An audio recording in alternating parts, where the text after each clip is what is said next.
नमस्ते, मैं हूँ डॉक्टर अनुभूति उपाध्याय, साइकेट्रिस्ट। बाइपोलर डिसऑर्डर एक बहुत ही सीरियस मेंटल हेल्थ डिसऑर्डर होता है और आज हम इसी के बारे में बात करेंगे। कई बार लोग बाइपोलर डिसऑर्डर को बहुत लूजली इस टर्म को यूज़ कर लेते हैं। कई बार पेशेंट्स आते हैं ओपीडी में और बोलते हैं कि हमें बाइपोलर का प्रॉब्लम है, हमें बहुत मूड स्विंग्स होते हैं। सो बाइपोलर डिसऑर्डर और मूड स्विंग्स सेम नहीं होते हैं, ठीक है। तो आइए इसके बारे में और जानते हैं। जैसा कि नाम में ही है, बाइपोलर यानी इसके दो फेजेस होते हैं। एक होता है मेनिया फेज और दूसरा होता है डिप्रेशन वाला फेज।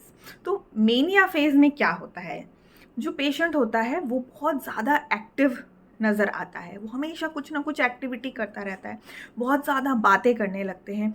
उन्हें जिन लोगों को वो जानते नहीं उनसे बातें करने लगते हैं, पहचान बनाने लगते हैं, ओवर फेमिलियर हो जाते हैं। कई बार वो बहुत ज़्यादा पैसे खर्च करने लगते हैं। ऐसा लगता है कि बहुत ज़्यादा खुश हैं वो, और उन्हें खुद को ही ऐसा लगता है कि हमें बहुत ही उत्साह महसूस हो रहा है, we are feeling very excited. कभी कभी ऐसा भी होता है कि वो बहुत ज़्यादा चिड़चिड़े हो जाते हैं, इरिटेबिलिटी उन्हें उनमें दिखाई देती है। और कभी ऐसा भी होता है कि बहुत ज़्यादा वो गुस्सा करने लगते हैं। कई बार तो इस हद तक भी चले जाते हैं कि अब्यूजिव और वो असॉल्ट भी करने लगते हैं।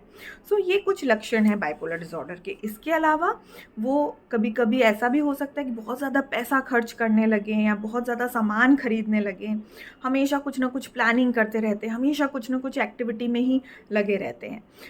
एक और लक्षण बहुत इंपॉर्टेंट होता है जिसे हम बोलते हैं ग्रैंडियोस आइडियाज़। वो अपने बारे में या तो बहुत ज़्यादा बड़ा सोचते हैं अपने आप को। उन्हें लगता है कि मैं बहुत लोगों को जानता हूँ, मेरे पास बहुत पावर है और मैं कुछ भी कर सकता हूँ, मैं प्रधानमंत्री को भी जानता हूँ। तो इस तरीके के ग्रैंडियोस आइडियाज़ यानी बहुत बड़ी बड़ी बातें और अपनी कैपेसिटी और अपनी कैपेबिलिटी को बहुत बड़ा दिखाते हैं। तो ये जो फेज़ होता है इसको हम मेनिक फेज़ बोलते हैं। इस फेज़ में मरीज़ जो होता है, हो सकता है उसे नींद बिल्कुल भी ना आए, नींद बहुत कम हो जाती है, 2-3 घंटे ही सोते हैं बट फिर भी बहुत एक्टिव बने रहते हैं दिन भर।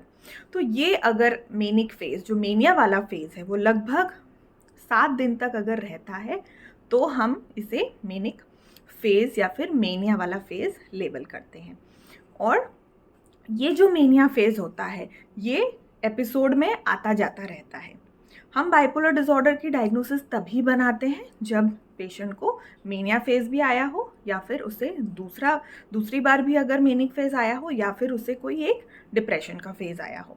तो ये मेनिया फेज़, डिप्रेशन फेज़ और जो नॉर्मल, बीच में इंसान पूरा नॉर्मल भी हो सकता है। तो अगर ऐसे फ्लक्चुएशन पेशेंट की लाइफ में चलते रहते हैं तो वो हो सकता है कि उसे बाइपोलर डिसऑर्डर है। डिप्रेशन के लक्षण क्या होते हैं? डिप्रेशन में बहुत ही रोना आता है, मन उदास महसूस होता है, एनर्जी बिल्कुल नहीं रहती है, किसी काम में मन नहीं लगता है, इंटरेस्ट नहीं आता है, नींद कम हो जाती है, भूख नहीं लगती है, कुछ अपना काम वो नहीं कर पाते हैं, कंसंट्रेशन नहीं बनता है, अटेंशन नहीं रहता है, गिल्टी महसूस करते हैं, बहुत नेगेटिव विचार आते हैं, कभी कभी सेल्फ हार्म या सुसाइड के भी विचार आने लगते हैं। तो ये होता है डिप्रेसिव फेज़। तो कभी मेनिया फेज़, कभी डिप्रेशन फेज़, कभी 2 मेनिया फेज़, कभी बीच में नॉर्मल सी, ऐसा चलता रहता है। तो ये जो इलनेस होती है, ये जो बाइपोलर डिसऑर्डर की बीमारी होती है, ये लंबे समय चलती है और ज़रूरी नहीं है कि आपको एक ही बार में सारे सिम्पटम्स दिखाई दें। सो मूड स्विंग्स को हमें बाइपोलर से डिसऑर्डर से कंफ्यूज नहीं करना है। अब इसका इलाज कैसे किया जाता है? जितनी जल्दी हम इसे आइडेंटिफाई कर लेते हैं उतनी ही जल्दी ट्रीटमेंट अगर स्टार्ट होता है तो हम आगे जो आने वाले एपिसोड्स हैं उनको हम रोक सकते हैं। प्राइमरीली इसका जो इलाज होता है वो दवाइयों से होता है, मेडिकेशन से होता है। और ये दवाइयाँ होती हैं मूड स्टेबलाइज़र्स। मूड स्टेबलाइज़र्स का रोल ये होता है कि वो जो पेशेंट होता है, जो मरीज़ होता है, उसका मूड एक स्टेबलाइज करके रखती हैं ताकि वो हाई यानी कि मेनिया फेज़ में ना जाए और डिप्रेशन जो कि लो फेज़ होता है उसमें भी ना जाए। सो इसका ट्रीटमेंट इम्पॉर्टेंट इसीलिए होता है। जब इंसान ये मेनिया और डिप्रेसिव फेज़ में होता है उसकी फंक्शनिंग यानी कि उसके काम में बहुत ज़्यादा इफ़ेक्ट पड़ता है। तो इसीलिए इसका जो बर्डन होता है वो बहुत ज़्यादा है।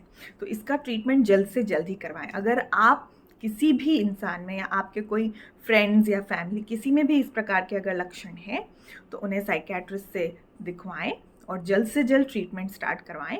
ये एक ट्रीटेबल कंडीशन है और अगर ट्रीटमेंट समय पे लिया जाए और सही ट्रीटमेंट लिया जाए तो एक नॉर्मल तरह की ज़िंदगी जीना इसमें पॉसिबल है। धन्यवाद।